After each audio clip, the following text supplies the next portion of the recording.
देखिए हम लोग पढ़ रहे थे एटम्स के बारे में ना। हाँ। एटम क्या होता है? Smallest individual unit of matter. ये बात पता था, ठीक है। तो इसमें हम कहानी पढ़ के आपको बताया था, पूरा लास्ट क्लास में बताया था ना। हाँ। हम्म। तो सबसे पहले हम लोग का रदरफोर्ड का कहानी है इसमें। अल्फा पार्टिकल स्कैटरिंग का ना, ये एक्सपेरिमेंट हो चुका है। हाँ। इसमें क्या है, हम लोग का एक सोर्स है ना, खुशी एकदम क्विक रिकेप कर रहे हैं, ठीक है। सोर्स है, ठीक है, जो हाँ। कि अल्फा पार्टिकल का है। Alpha particle in the sense दो गो इलेक्ट्रॉन के चार्ज के बराबर इसका चार्ज होता है, लेकिन पॉजिटिवली चार्ज होता है, ठीक है। कैसे चार्ज होता है? पॉजिटिव चार्ज, ठीक है। Positive charge. हाँ, ठीक है। और पॉजिटिव चार्ज, या फिर इसको He2+ भी कहीं कहीं लिखता है, ठीक है। He2+ मतलब देखिए, हीलियम में क्या होगा, एटॉमिक नंबर 2 होता है ना हीलियम का। हाँ। तो इसका दो इलेक्ट्रॉन अगर चला गया तो इसमें क्या हो जाएगा? अगर He का दो इलेक्ट्रॉन को हम लोग निकाल देंगे तो He2+ बनेगा, प्लस दो का इलेक्ट्रॉन निकल गया, ठीक है। तो ये सिर्फ हाँ। प्रोटॉन बचा, ठीक है। तो इसी को अल्फा पार्टिकल बोला जाता है। कहीं कहीं पे He2+ लिखता है, या फिर पॉजिटिव चार्ज दो इलेक्ट्रॉन के बराबर होता है ये हम लोग का सोर्स, ठीक है। जब इसको हम लोग गोल्ड फॉइल, जो कि बहुत पतला है, यहाँ पे थिकनेस दिखाया गया था, लगभग 2.1 इंटू 10⁻⁷मीटर, ठीक है। इससे जब पास कराते हैं तो हम लोग को कुछ ऑब्जर्व होता है कि मैक्सिमम अल्फा पार्टिकल क्या होता है, सीधा बिना डिस्ट्रैक्ट हुए पास कर गया, और बहुत कम ही मतलब कुछ एंगल से डेविएट हुआ, और बहुत कम ही मतलब पाई एंगल मतलब बाउंस बैक किया, ठीक है। जिधर से गया उधर से ही वापिस आ गया, ओके। ये सब कुछ कुछ हाँ। कहानी है, ठीक है। और ये फोर्स का फॉर्मूला आपको निकाल के बताया था ना, जैसे कि अल्फा पार्टिकल में दो इलेक्ट्रॉन के उतना चार्ज है, ठीक है। और जो गोल्ड का जो हाँ। पार्टिकल है उसका चार्ज कितना होगा? Jd के बराबर। जेड मतलब एटॉमिक नंबर इंटू इलेक्ट्रॉन का चार्ज, ठीक है, डिवाइडेड बाई हाँ। R² और एफ बराबर क्या होता है, K(Q1Q2/R² होता है ना। तो के की जगह हम क्या पुट करेंगे, 1/4πε0। तो देखिए वही लिखा हुआ है, ये वाला समझ में आ गया था। हेलो, हेलो, हाँ खुशी। सर। ओ, यहाँ तक समझ में आ गया था ना। रदरफोर्ड का एक्सपेरिमेंट हम लोग पढ़ रहे थे जी, ठीक है, लास्ट क्लास में। तो रदरफोर्ड बेसिकली अल्फा पार्टिकल को पास कराए थे गोल्ड फॉइल से, ठीक है। तो मैक्सिमम अल्फा पार्टिकल बिना डिस्ट्रैक्शन के पास हो गया था ना, राज बाबू। और बहुत कम ही हाँ क्या सर। हुआ था, बाउंस बैक किया था। यही सब कुछ ट्रेजेक्टरी सबके बारे में बताया गया है, ठीक है। तो वही कहानी है, ठीक है, पढ़ के देखना, क्लियर हो जाएगा, ओके। हाँ सर। हाँ, इसके बाद देखो इलेक्ट्रॉन का ऑर्बिट के बारे में बताया जा रहा है। तो देखो, रदरफोर्ड सर क्या बताए थे कि इलेक्ट्रोस्टैटिक फोर्स ऑफ अट्रैक्शन से बाउंडेड है, ऐसे हम कुछ बताया था लास्ट क्लास में, ओके।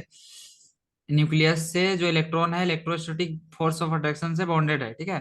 तो इलेक्ट्रोस्टैटिक फोर्स को हम लोग इक्वेट करेंगे सेंट्रीपिटल फोर्स से। किसका से? सेंट्रीपिटल, ठीक है। सेंट्रीपिटल फोर्स क्या सेंट्रीपिटल होता है? फोर्स से।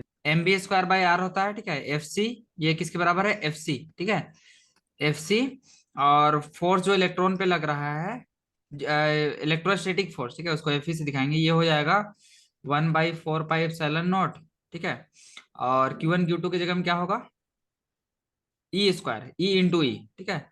कहने का मतलब दोनों में चार्ज वही होता है, तो E²/R² हो जाएगा। तो इन दोनों को इक्वेट करो, इन दोनों को क्या करो, इक्वेट करो, तो क्या हो जाएगा, mv²/r is equal to 1/4πε0 E²/r होगा जी। E²/r², देखो R से एक R कटा, इसका पावर 2 खत्म हो गया, राइट साइड वाला हुआ ना। हाँ सर। खुशी, हाँ। सुन रहे हैं ना, हाँ भैया। सुनिएगा, ठीक है। तो हम लोग हाँ। इससे निकालेंगे R का वैल्यू। R को सेपरेट कीजिए, R ही ना सेपरेट किया है, ठीक है। R को सेपरेट कीजिएगा तो आपको क्या मिलेगा, R बराबर ये आप लिख दिए है ना, E², ये मिलेगा, मिल जाएगा, ठीक है। हाँ। हाँ, तो ये है रेडियस, और किसके बीच का relation? Radius and electro velocity, अच्छा, इलेक्ट्रॉन वेलोसिटी, ठीक है। रेडियस और इलेक्ट्रॉन वेलोसिटी के बीच का रिलेशन है। अब देखिए हम लोग जानते हैं बाबू, काइनेटिक एनर्जी बराबर क्या होता है, ½ mv², पढ़ा है ना? Half English square. हाँ सर। हाँ अब चूंकि देखो ब्रो, अभी जो ऊपर में हम लोग लिखे हैं, ठीक है, इसमें तुम एम बी स्क्वायर के जगह में क्या लिख सकते हो, अगर इसी क्वेश्चन में अगर तुम सिर्फ एम बी स्क्वायर को सेपरेट करना चाहो, ठीक है, तो एम बी स्क्वायर बराबर क्या तुम्हारा पास आएगा, e square by four pi four epsilon pi naught, e square by r. Four pi epsilon naught r आएगा क्या? तो इसी वैल्यू को पुट कर दो एम बी स्क्वायर के जगह में, ओके। एम बी स्क्वायर होगा, थोड़ा सा यहाँ पे पेज चेंज हो रहा है ना, तो ये एडिटर दूसरा है, इसीलिए थोड़ा सा दिक्कत हो रहा है। समझ जा रहा है तू लोग ना? तो काइनेटिक एनर्जी बराबर हाफ एम बी स्क्वायर होता है, हाफ को रहने दे और एम बी स्क्वायर की जगह में रखेंगे e square by four pi epsilon naught r, रखेंगे ना खुशी? तो फाइनली हम लोग को मिलेगा हाँ भैया। E square by eight pi epsilon naught r, ये मिलेगा। देखिए ये लाया है, ठीक है। अब ये काइनेटिक एनर्जी किसके बराबर होगा, इलेक्ट्रोस्टैटिक पोटेंशियल एनर्जी के बराबर, ठीक है। तो इलेक्ट्रोस्टैटिक पोटेंशियल एनर्जी में देखिए समझने की कोशिश करिए, एनर्जी जो होगा वो वर्क डन के बराबर होगा। एनर्जी किसके बराबर होगा, वर्क डन, सुन रहे हो? परसेंट। ठीक है। और वर्क डन बराबर होता है फोर्स इंटू हाँ भैया। डिस्प्लेसमेंट, ठीक है, फोर्स इंटू डिस्प्लेसमेंट। फोर्स बराबर हम लोग क्या पढ़े हैं, displace. K Q one Q two by R square, electrostatic force, और हाँ डिस्टेंस है हम आर लोग का स्क्वायर। आर, ठीक है, आर से एक आर कटा, तो तुमको क्या मिलेगा, K Q one Q two by R. ये भी एक तरीका है, या फिर हम तुम लोग को डायरेक्ट बता दें K Q one Q two by R होता है, यू वर्कडन बराबर होता है ना। क्योंकि एक तरीके से तुम लोग और एक दो रिलेशन माइंड में रखना, इलेक्ट्रिक फील्ड बराबर क्या होता है, force acting per unit area, force by charge होता है, ठीक है, ये भी समझ लो, ठीक है। तो इस तरीके से भी जा सकते हो, जैसे समझना है, ठीक है। वर्कडन समझे कि नहीं, K Q one Q two by R square, तो क्यू वन क्यू टू की जगह में ई रखेंगे, क्या रखेंगे, हाँ सर, समझ गए। तो यू बराबर हो जाएगा के ई स्क्वायर, के की जगह में रख दो one by four pi epsilon naught, तो e square by four pi epsilon naught r हो जाएगा। तो देखो यहाँ पे वही लिखा है, four pi epsilon naught r, देखो। और चूंकि ये अट्रैक्टिव है इसलिए यहाँ पे माइनस लगाया है, तो माइनस का यहाँ पे रीजन भी दे दिया है, देखो, the negative sign you signifies that electrostatic force is in the, क्या लिखल है, इज इन दी, यहाँ पे नहीं दिखाई दे रहा ना, सेंटर की ओर है ऐसे इलेक्ट कुछ, मतलब न्यूक्लियस की ओर है माइनस ऐसे आर है। हाँ हाँ। Minus r direct. हाँ minus r minus direction r में, डायरेक्ट। आर के माइनस में वही लिखा होगा। दस टोटल एनर्जी, अब टोटल एनर्जी निकालना है तो दोनों को जोड़ना होगा, ठीक है। तो दोनों को जोड़ेंगे तो हम लोग को कुछ इस प्रकार का मिलेगा, ओके।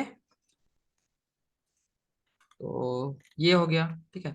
अब देखो एटॉमिक स्पेक्ट्रा के बारे में जानना है बाबू, क्या जानना है, एटॉमिक स्पेक्ट्रा। एटॉमिक स्पेक्ट्रा में, एटॉमिक स्पेक्ट्रा। हाँ, एटॉमिक स्पेक्ट्रा में हम लोग को बेसिकली तीन चीज पढ़ना है, ठीक है। सबसे पहले स्पेक्ट्रल लाइन क्या होता है ये जानना होगा, क्या चीज जानना होगा, spectral line. Spectral line. Line, ठीक है। स्पेक्ट्रल लाइन क्या होता है ये जानना होगा। देखो स्पेक्ट्रल लाइन क्या होता है, एक सीरीज होता है, क्या होता है, series of bright and dark line, ठीक है, ब्राइट एंड डार्क लाइन, ठीक है, लाइन। जिसमें जिसमें स्पेक्ट्रम होता है। स्पेक्ट्रम मतलब एक बेंड टाइप से, मतलब समझिए डार्क और क्या बोले, ब्राइट लाइन है, ठीक है, स्पेक्ट्रल लाइन इसी को बोलते हैं। और स्पेक्ट्रोस्कोपी होता है इसी का स्टडी, ठीक है। अगर इसी का स्टडी का बात करें तो उसको बोलते हैं स्पेक्ट्रोस्कोपी, क्या बोलते हैं, स्पेक्ट्रोस्कोपी, ठीक है। तो इसमें तीन टाइप का स्पेक्ट्रम के बारे में जानना है। स्पेक्ट्रम के बारे में तुम पहले भी देखा होगा, मतलब एक टाइप से बैंड, ठीक है। तो देखो ऐसे समझो, जैसे कि कोई एटम है बाबू, ठीक है, उसको एनर्जी दिए, ठीक है, एनर्जी देंगे तो क्या करेगा, वो एनर्जी को पहले एब्जॉर्ब करेगा, फिर वो रेडिएट करेगा, ठीक है। तो रेडिएट करने के बीच में जो हम लोग को स्पेक्ट्रम मिलता है, ऐसे ही समझो, ठीक है, उसी को स्पेक्ट्रल लाइंस बोलते हैं यहाँ पे, जो हम लोग को मिला है, ठीक है, इमिशन लाइन है ये। तो स्पेक्ट्रम जो होता है बाबू दो टाइप का होता है, तीन टाइप का होता है, तीन टाइप का, एक एब्जॉर्प्शन, इमिशन और एक कंटिन्यूअस। क्या क्या होता है, एब्जॉर्प्शन, एब्जॉर्प्शन, थोड़ा सा इसके बारे में और डिटेल में पढ़ना, ठीक है, हम लाइटली थोड़ा भगा रहे हैं, है ना। हाँ। हेलो, इसके बारे में और थोड़ा पढ़ना हो हाँ जाएगा भैया। क्लियर। एब्जॉर्प्शन एक होता है इमिशन, और एक होता है कंटिन्यूअस, ठीक है। तो तीनों के बारे में भी थोड़ा थोड़ा देखेंगे। तो और अगर पढ़ना चाहो तो यहाँ से भी पढ़ सकते हो, क्लियर हो जाएगा। देखो, each element has characteristics of spectral, क्या लिखा है, स्पेसिफिक। स्पेक्ट्रम। थोड़ा सा आप अच्छे से पीडीएफ नहीं बनाने सके किसी, of radiation which it emits when atomic gas. वही बात को बता रहा है कि जब हम लोग उसको एक्साइट कराते हैं, मतलब एनर्जी देते हैं, ठीक है। तो एनर्जी किस तरीके से देंगे, इलेक्ट्रिक करंट को पास करा के या फिर रेडिएशन के हेल्प से, ठीक है। तो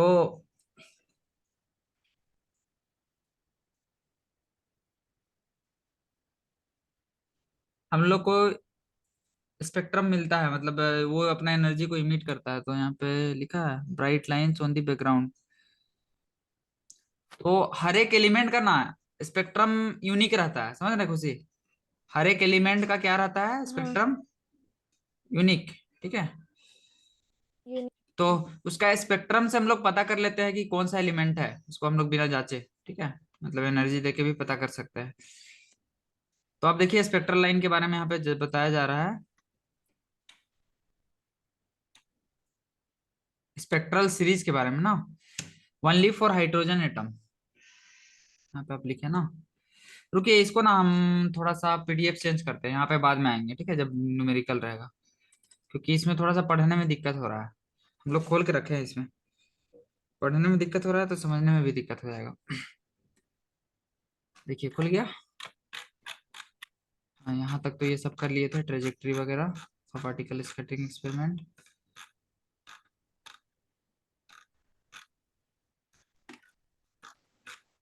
तो देखो, यही हम लोग एटॉमिक स्पेक्ट्रा पढ़े थे ना खुशी, देखिए पूरा पढ़ा हुआ है। हेलो। हाँ। हाँ, इसमें क्या बताया जा रहा है, हाँ हर भैया। एक एलिमेंट का एक स्पेसिफिक कैरेक्टरिस्टिक रहता है। तो जब कोई एलिमेंट को एनर्जी देंगे तो उसका एटम क्या होगा, उसका इलेक्ट्रॉन एक्साइटेड स्टेट में चला जाएगा। तो देखिए स्टेट को भी थोड़ा थोड़ा समझना है, ठीक है। अरे क्या हो रहा है, ये काम नहीं कर रहा है सही से, रिस्पॉन्स नहीं दे रहा है। ओके, एक सेकंड, ज्यादा लोड दे दिए क्या।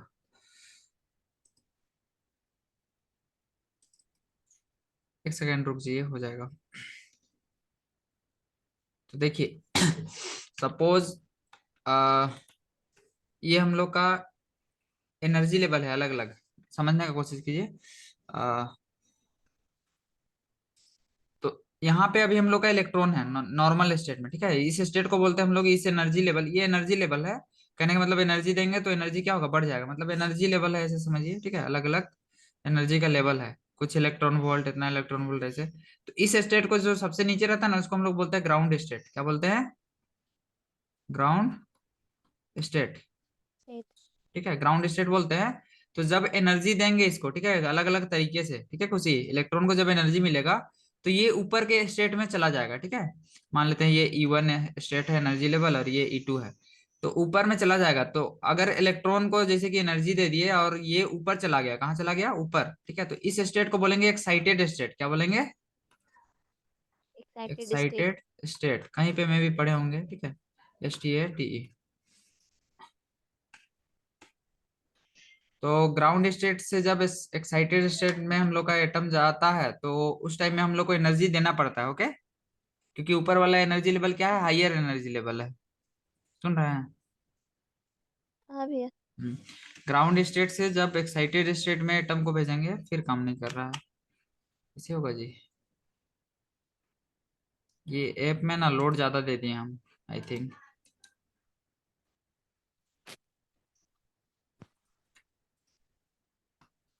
काम ही नहीं कर रहा है। चलो यहीं से पढ़ते हैं, पीडीएफ से सबसे अच्छा ये, ठीक है। तो क्या बता रहे थे, ग्राउंड स्टेट से जब एक्साइटेड स्टेट में कोई एटम इलेक्ट्रॉन जा रहा है, ठीक है, तो उसको एनर्जी हम लोग को देना पड़ेगा, ठीक है। और अगर कोई इलेक्ट्रॉन एक्साइटेड स्टेट से लोअर एनर्जी स्टेट में जा रहा है, ठीक है, तो वो एनर्जी रिलीज करेगा, क्या करेगा, रिलीज रिलीज, करेगा। ठीक है। तो यहाँ पे स्पेक्ट्रल सीरीज हम लोग पढ़ रहे थे, अभी भी खुलता है कि नहीं ये वाला।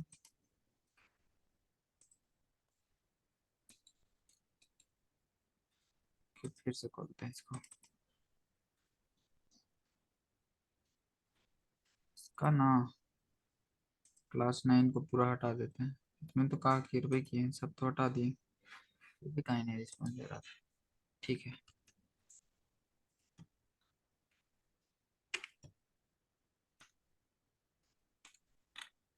राज बाबू सुन रहा है कि चला गया? सुन रहे हैं सर। ठीक है। अरे यार रिस्पॉन्स काहे नहीं दे रहा है इतना? इतना ज्यादा ऐप को नहीं ऐसा होना चाहिए, ऐप में प्रॉब्लम है। बात बाकी सारा चीज ठीक काम करता है। देख रहा है सब ठीक है। मूड खराब। देखो कुछ रीसेट करने बोल रहा है, स्टार्ट नॉर्मली।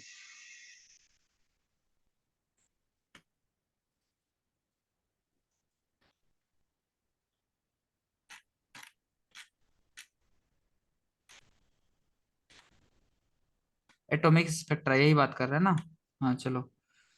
तो हम क्या बोले थे अभी, कि हर एक एलिमेंट का एक स्पेसिफिक कैरेक्टरिस्टिक होता है ना खुशी?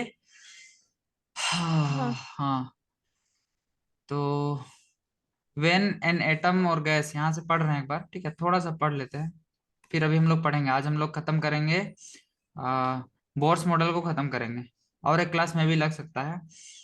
तो यहाँ पे क्या लिखा हुआ है, each element has characteristic spectrum of radiation which it emits when atomic gas और vapour is excited at low pressure usually passing electric current. ठीक है।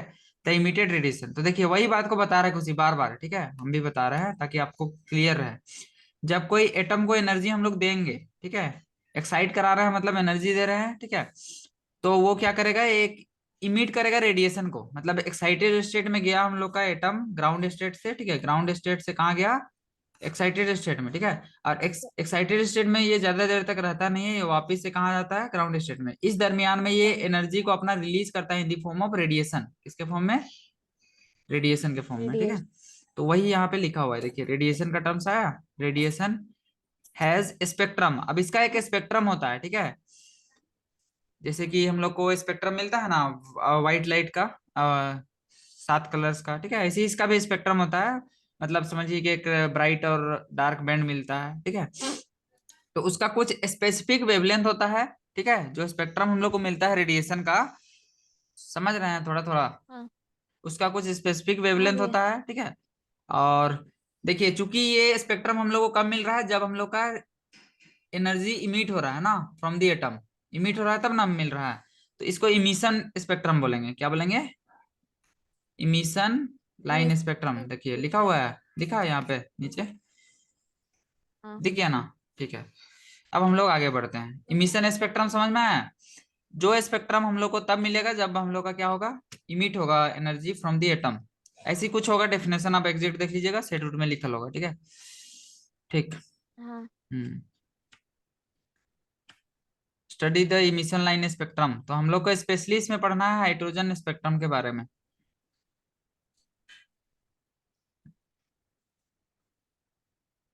तो स्पेक्ट्रम जो है ना, एक तरीके से जैसे कि हम लोग का हाथ में जो हम लोग का फिंगरप्रिंट है, एक आइडेंटिटी के जैसे काम करता है कि नहीं? हम लोग का फिंगरप्रिंट यूनिक है, पूरा दुनिया में किसी के पास नहीं है ऐसा ना। हाँ। तो वैसे ही यहाँ पे जो जो हम लोग को यहाँ पे स्पेक्ट्रम मिल रहा है अलग अलग एटम का, ठीक है, वो फिंगरप्रिंट के जैसे काम करता है, ओके, आइडेंटिफिकेशन के जैसे, ठीक है, यहाँ लिखल है, ठीक है। अब देखिए क्या बताया जा रहा है, when light is pass through a gas we analyse the transmitted light using spectrometer. तो हम लोग ट्रांसमिटेड लाइट को क्या चीज से डिटेक्ट करते हैं, स्पेक्ट्रोमीटर। वो डिवाइस है जिससे कि हम लोग ये बैंड को देखते हैं, ठीक है, ये जो हम लोग को मिल रहा है spectrum. This dark line correspond to precisely of those wavelength which were found in the emission line spectrum। तो देखिए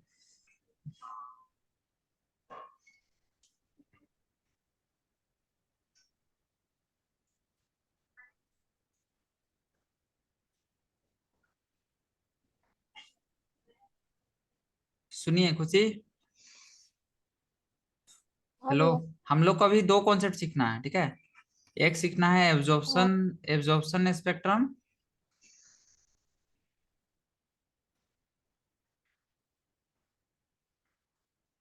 और दूसरा पढ़ना है इमिशन स्पेक्ट्रम। ठीक है राज बाबू, थोड़ा सा ध्यान देना है, ठीक है। हाँ, चला गया का? नहीं चला सर। गया। नहीं गया है, रिस्पॉन्स का नहीं देता, राज बाबू बोले थे तो। ठीक है, तो देखो इमिशन के बारे में अभी हम लोग पढ़े, क्या पढ़े? Spectrum of this kind is terms at emission spectrum. तो किस काइंड का इसमें ऊपर दिया हुआ है ना, एक वैसा स्पेक्ट्रम जिसको हम लोग तब प्राप्त करते हैं, the emitted radiation has a spectrum. कहने का मतलब देखो, एक एटम को एनर्जी दी है, ठीक है, उसके बाद क्या होगा, वहां से हाँ, एनर्जी रेडिएट होगा, ठीक है, रेडिएट होने पे जो हम लोग को स्पेक्ट्रम मिलेगा उसको बोलेंगे हम लोग इमिशन स्पेक्ट्रम, ठीक है। अब यहाँ पे देखो, यहाँ पे तुमको दो टाइप का लाइन दिख रहा है, एक दिख रहा है डार्क लाइन और दूसरा दिख रहा है ब्राइट, ठीक राइट। है। दो टाइप का लाइन है, एक डार्क लाइन है और एक ब्राइट लाइन है, ठीक है। तो ये डार्क लाइन हम लोग को क्यों मिल रहा है पता है? ये डार्क लाइन हम लोग को इसीलिए मिल रहा है क्योंकि ये सारा लाइन क्या हो गया, चला गया, देखिए रेडिएट हो गया। देखिए these dark lines correspond precisely to those wavelength which they are found in emission spectrum. मतलब ये डार्क लाइन किसके लिए है, जो कि इमिशन स्पेक्ट्रम के थ्रू रेडिएट हो गया, ठीक है। और बाकी जो बचा, तो ये जो आपको मिल रहा है, ठीक है, this is called absorption spectrum of the material, ऐसे बोल रहे हैं ना। अच्छा, इसको ना और थोड़ा प्रिसाइजली तरीके से हम लोग गूगल सर्च करते हैं, रुकिए एक सेकेंड, ज्यादा अच्छे से हम लोग को डेफिनेशन मिल जाएगा, ठीक है। यहाँ पे प्रिसाइज मैनर में दिया नहीं है, difference between absorption and emission spectrum ना, क्या हाँ, चाहिए, डिफरेंस, क्योंकि हम लोग को लिखना पड़ेगा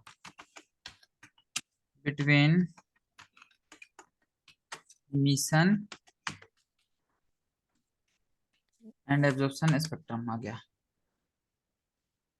देखिए क्या लिखा है, emission spectrum has different coloured lines spectrum where is absorption. तो देखिए डार्क कलर्ड लाइंस, तो ऐसे ही समझिए, स्पेक्ट्रम में जो डार्क कलर लाइन मिलता है उसको क्या बोलते हैं, एब्जॉर्प्शन, और जो ब्राइट लाइन मिलता है उसको, वही ना है, क्या लिखा है, emission spectrum has different colour line whereas absorption spectrum में डार्क कलर लाइन होता है। अच्छा, ठीक है, मतलब क्या कहना चाह रहा है, कलर्ड लाइन होगा क्या जी में, इमिशन में ना, खुशी, में- इमिशन में कलर्ड अभी लाइन होगा और एब्जॉर्प्शन में कैसा लाइन होगा, डार्क लाइन, ठीक है। तो ये डार्क लाइन हम लोग को स्पेक्ट्रम में हाँ, क्यों मिल रहा है, क्योंकि ये सब लाइट हम लोग का एब्जॉर्ब हो गया है। तो ज्यादा तुम लोग और रिसर्च करो, ठीक है, इसमें इतना ही हेल्प करते हैं, ठीक है। अब हम लोग मेन, हम लोग का मुद्दा है बोर थ्योरी पढ़ना, तो उससे पहले थोड़ा सा और कुछ कुछ है, उसको देख लेते हैं। अब स्पेक्ट्रल सीरीज के बारे में बताया जा रहा है, क्या चीज के बारे में, स्पेक्ट्रल सीरीज। स्पेक्ट्रल सीरीज, ठीक है। ये क्या होता है भाई, कुछ तो होता होगा। We might expect that the frequency of light emitted by particular element would exhibit some regular pattern। तो ये बात हम लोग बार बार बोल रहे हैं ना, कि कोई भी पर्टिकुलर एलिमेंट का जो इमिटेड इमिटेड रेडिएशन का जो, कहने का मतलब जो स्पेक्ट्रम होगा वो सेम होगा, यही ना कहना चाह रहा है। तो हाइड्रोजन के बारे में अभी हम लोग पढ़ेंगे। हाइड्रोजन एक क्या है, सिंपलेस्ट एटम है, and therefore has the simplest spectrum. तो सबसे सिंपल स्पेक्ट्रम किसका होता है, हाइड्रोजन का, ठीक है। हेलो, तो अभी हम लोग हाइड्रोजन ही स्पेक्ट्रम के बारे में बेसिकली हाँ, पढ़ रहे हैं, किसके बारे में पढ़ रहे हैं, हाइड्रोजन स्पेक्ट्रम। हाइड्रोजन स्पेक्ट्रम इसी के अंदर में हम लोग आता है बाल्मर सीरीज, बासन सीरीज, अभी हम लोग पढ़ेंगे, ठीक है। तो देखिए अब आगे क्या बोल रहा है, अभी हम लोग पढ़ते हैं थोड़ा सा। In the observed spectrum, however, at first sight there does not seem to be any resemblance of order or regularity। अगर हम लोग अचानक देखें ना खुशी, तो इसमें कुछ हम लोग को पैटर्न हम लोग को दिखाई नहीं दे रहा है, लेकिन अभी हम लोग को दिखेगा, ठीक है, थोड़ा सा देर में दिखेगा। But the spacing between two lines, अगर दो लाइंस के बीच का स्पेसिंग देखे तो क्या हो रहा है, स्पेसिंग धीरे धीरे बढ़ रहा है, देखिए तो इधर हाँ, बढ़ रहा है ना, तो वही चीज को बताना चाह रहा है, लेफ्ट से इधर राइट जा रहा है तो स्पेसिंग क्या हो रहा है, धीरे धीरे बढ़ रहा है, या फिर राइट से लेफ्ट आएंगे तो घट रहा है, ऐसे कहना चाह रहा है। अब देखिए each of these sets is called spectral series. तो इसको क्या किए हम लोग, अलग अलग ग्रुप में बांट दिए हैं, ठीक है, सेट में बांट दिए, ओके। जिसको हम लोग क्या कह रहे हैं, स्पेक्ट्रल सीरीज कह रहे हैं। क्या कह रहे हैं? Spectral series. स्पेक्ट्रल सीरीज, ठीक है। कहने का मतलब ये जो हम लोग को लाइनिंग मिल रहा है, इसको हम लोग ग्रुप में बांट दिए हैं, अलग अलग सेट में। सेट होता है ना, सेट में ग्रुप ऑफ क्वेश्चन पेपर रहता है, ठीक है, तो इसी टाइप से सेट है। तो इसको स्पेक्ट्रल सीरीज कहा जा रहा है, ओके। अब देखिए स्पेक्ट्रल सीरीज के बारे में भी हम लोग को पढ़ना है थोड़ा सा, ठीक है। कोई किसको क्या बोलेंगे। इन 1885 का कहानी है, कब का है, 1885 का, ओके। फर्स्ट सर्च हाँ। Series was observe by Swedish school teacher थे जोनेन जेकोब बाल्मर। बाल्मर का पूरा नाम है, जिसका जीवन काल चला था 1825 लेके 1898 तक, 98 तक, ठीक है। इन दी विजिबल रीजन, कौन से रीजन में, विजिबल रीजन किसका, हाइड्रोजन स्पेक्ट्रम का, क्या चीज का, हाइड्रोजन हाइड्रोजन स्पेक्ट्रम का, ठीक है। का। और ये जो पहला सीरीज जो दिए थे उसका नाम रख दिए बाल्मर सीरीज, ठीक है। इसके बाद line which has longest wavelength. आपको पता होगा कि विजिबल रीजन में जो सबसे लॉन्गेस्ट वेवलेंथ होता है वो रेड कलर का होता है, इसीलिए लाल कलर दूर से भी दिखता है। ये सब कहानी आप 10th क्लास में भी थोड़ा बहुत पढ़े होंगे ना, स्टॉप डेंजर वगैरह का हाँ। साइन रेड कलर में होता है, ये सब। उसके बाद देखिए the next line of the wavelength इतना एनएम रहता है, वो ब्लू कलर है, तो इसको एच बीटा से दिखा रहा है, ठीक है। और तीसरा जो लाइन है वो है इतना नैनोमीटर का, ठीक है। इसको वायलेट कलर है ये, ठीक है, ये एच गामा से दिखा रहा है, ठीक। ये हम लोग का बाल्मर सीरीज। और इस एंड सो ऑन, इसी तरीके से इसको बांट दिया गया है। एज द वेवलेंथ डिक्रीजेज, जैसे जैसे वेवलेंथ घट रहा है, ठीक है, द लाइन से पियर्स क्लोजर। तो लाइन क्या हो रहा है, क्लोज दिख रहा है ना, इधर देखिए, पहला का स्पेसिंग ज्यादा है, दूसरा का स्पेसिंग क्या है, उससे कम है, फिर कम है, तो लाइन क्या है, नजदीक नजदीक आ रहा है, ये बता रहा है। क्लियर है? And are weaker in intensity. अब हम लोग आ जाते हैं उस पीडीएफ से, सुन रहे हैं, वो चला गया, सुन रहे अभी। हैं खुशी, आवाज जा रहा है ना? हाँ। हाँ। ठीक है। तो हम लोग पीडीएफ में आ जाते हैं, इसमें थोड़ा प्रॉब्लम हो रहा है। ठीक है, स्पेक्ट्रल सीरीज पढ़ रहे थे, अब हम लोग को थोड़ा सा डिराइव करना है, ठीक है।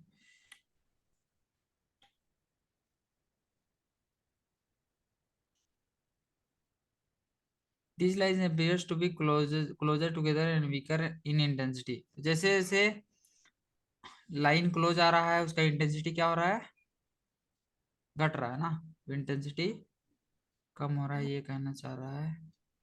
बाल्मर फाउंड सिंपल, तो देखिए बाल्मर ना एक डायरेक्ट फॉर्मूला दिए है, ठीक है,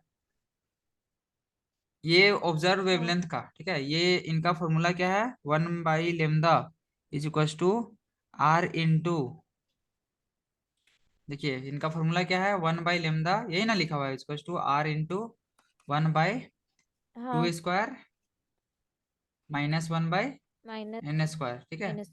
जहां पे आर क्या है, रेडबर्ग कांस्टेंट है, क्या है, रेडबर्ग कौन। Rydberg constant, okay. कौन। इसका वैल्यू कुछ होता है, यहाँ पे दिया हुआ है, देखिए 1.097 इंटू 10⁷ पर मीटर, ठीक है, ठीक। हाँ। तो ओके। ये सर दिए, कौन से सर, हम लोग के बाल्मर ना। हाँ। लेमदा क्या है, लेमदा है वेवलेंथ, ये तो पता है। आर है रेडबर्ग कांस्टेंट, आर का वैल्यू ये होता है। और इस इक्वेशन को बाल्मर फॉर्मूला भी बोलते हैं, क्या बोलते हैं। बाल्मर तो फार्मूला। इसमें एक खास बात याद रखना है कि एन का जो वैल्यू होता है वो 2 से बड़ा होता है। यहाँ पे जो एन है ना खुशी, हाँ। मतलब कितनावा लाइन लेना है, तो मतलब लाइन और वेवलेंथ के बीच में ये रिलेशन बताया, यही ना लेमदा है। और ये एक नंबर ऑफ लाइन है ना, पहला लाइन, दूसरा लाइन, तीसरा लाइन, हाँ। ठीक है। तो लाइन का वेवलेंथ क्या हो रहा है, धीरे धीरे घट रहा है, तो वही एन का वैल्यू अगर बढ़ाएंगे, ठीक है, एन का वैल्यू बढ़ाएंगे तो लेमदा का वैल्यू क्या होगा, घटना चाहिए ना, तब ना वेवलेंथ बढ़े। घटेगा तो सामने सामने लाइन मिलेगा। हाँ। हाँ। तो एक चीज याद रखना है कि एन का वैल्यू इसमें से 2 से ज्यादा से लेते हैं, ठीक है, 2 से शुरू करते हैं, 2 से ज्यादा से लेते हैं। एन का वैल्यू 3 से शुरू होता है ना। देखिए एन का वैल्यू 2 से ग्रेटर यानी कि 3 से शुरू होगा, आप खुद लिखे हैं। आपका लिखा हुआ है कि कोई और लिखा है? कोई और का लिखा दिया, ये हमने लिखा है। हम्म, ठीक है। तो देखिए पहला जो वेवलेंथ है, अगर लेमदा 1 निकालना चाहे, ठीक है, तो लिखा एन के वैसे जगह ही में, एन के जगह में पहले क्या पुट करना होगा खुशी? 3। समझ रहे हैं? हम हाँ वैसे बोल रहे थे ना, उसके हाँ, ऊपर वाला जो लाइन है ना उसमें लिखा हुआ है वैल्यू। क्या चीज लिखा हुआ है वैल्यू? हाँ ये इसकी, अच्छा हाँ ये 3 4 5, हाँ लिखा हुआ है, यही बोल रहे क्या चीज बोले खुशी? थे। नहीं बोले यही यही वैल्यू लिखा हुआ है ना, जो 3 4 5 लिखा हुआ है, इंटीग्रल वैल्यू यहाँ पे, ये जो आप अंडरलाइन भी किए हैं रेड से। 1 वो आर का वैल्यू 3 4 5। 3 4 5। हाँ नहीं अच्छा ये वो फाइव वाला से एन का वैल्यू 3। लेते हैं, ठीक है। एन का वैल्यू देखिए, नंबर ऑफ लाइन, कहने का मतलब कितनावा नंबर में लाइन आपको चाहिए, कहने का मतलब देखिए यहाँ से शुरू हो रहा है, ठीक है, फिर दूसरा लाइन, पहला लाइन, हाँ दूसरा लाइन, तीसरा लाइन, फिर धीरे धीरे क्या होगा, स्पेसिंग कम होगा ना। तो वो हम लोग शुरू करते हैं। हाँ तो यहाँ पे एन का वैल्यू 3 से शुरू करना पड़ता है इसमें, बाल्मर सीरीज में। R is a constant called Rydberg constant, it में बी इंटीग्रल वैल्यू, मतलब ऐसा समझिए एन का वैल्यू यहाँ पे कहाँ से शुरू होता है? 3 से, ठीक है। 3 4 5, इतना भी माइंड में रखिए। और ज्यादा आपको रिसर्च करना पड़ेगा, हम भी भूल गए हैं थोड़ा हल्का हल्का। तो देखिए एन का वैल्यू जब 3 रखिएगा तो जो आपका वेवलेंथ आएगा, ठीक है, 1/λ बराबर, अभी हम लोग रेडबर्ग कांस्टेंट कितना निकाले हैं, 1.097 इंटू 10⁻⁷ यही ना दिया होता है आर का वैल्यू, ठीक है। हाँ, और इंटू हाँ क्या ये करना तो होगा, 1/2 का स्क्वायर माइनस 1/3 का स्क्वायर, ठीक है। ये पहला फर्स्ट फर्स्ट निकलेगा, ठीक है, लेमदा 1, ठीक है। कहने का मतलब फर्स्ट निकालना है तो एन का वैल्यू 3 से शुरू करना है, ये बालमर बताए हैं, ठीक है। तो लेमदा 1 आ जाएगा, तो आपका लेमदा का हाँ वैल्यू आएगा वही 656.3 आएगा नैनोमीटर, ठीक है, जो कि किसके लिए होता है, वेवलेंथ सबसे ज्यादा किसका है, रेड का ना। तो देखिए पहला हाँ जो स्पेक्ट्रल लाइन होता है वो हम लोग का रेड कलर का होता है, 656.3, ठीक है।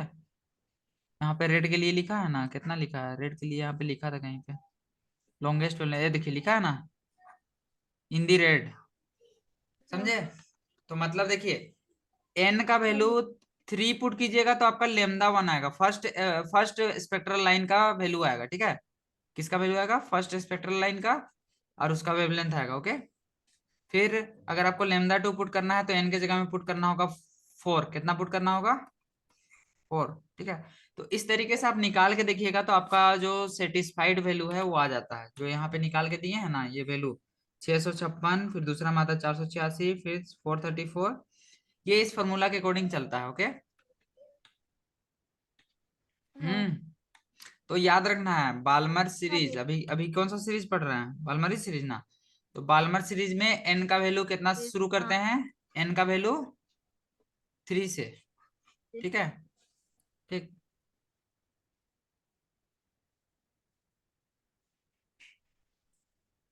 तो देखिए इसी टाइप से फिर जब ये फॉर्मूला आ गया तो अलग अलग साइंटिस्ट लोग अपना अपना सीरीज का नाम कमाने के लिए दे दिया, ठीक है।